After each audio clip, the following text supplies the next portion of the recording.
But on top of that plastic back, you do have the camera setup, which I'll go ahead and hit on right now. So you have a 48 megapixel wide angle lens, you have an 8 megapixel ultra wide sensor, a 2 megapixel macro lens, then a 2 megapixel depth sensor, no telephoto lens. And funny enough, when I first bought this phone, I actually thought there was a telephoto lens on it because for 4 cameras, I thought there was going to be a lot more features. But I've said this before and I'll say it again, the macro and depth lens, I don't really know too many people who use those type of things.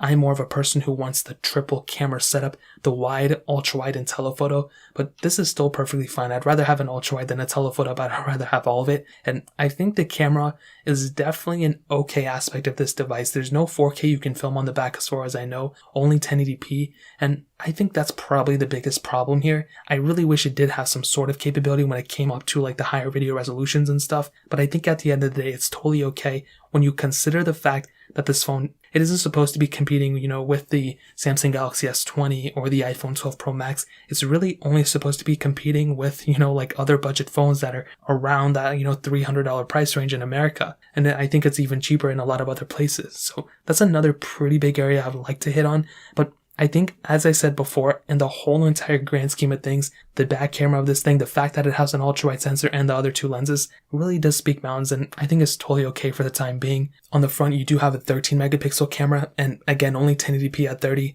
and I think the front camera, it's a little bit more justifiable, but I really, I'm somebody who uses the front camera more than the back camera, so that's another huge area to look at. But I think in terms of the camera setup, it's overall okay for the price tag. But I think a phone like the Pixel 4a that costs around this price tag, even the iPhone SE2, here in America, you can pick them up in the used market for cheaper and around the same price as this thing. And those things have far better cameras than this. Even though this one looks better, those cameras on those devices are better. But that's kind of how it's sum up this whole entire camera aspect of this device. Now, software-wise, this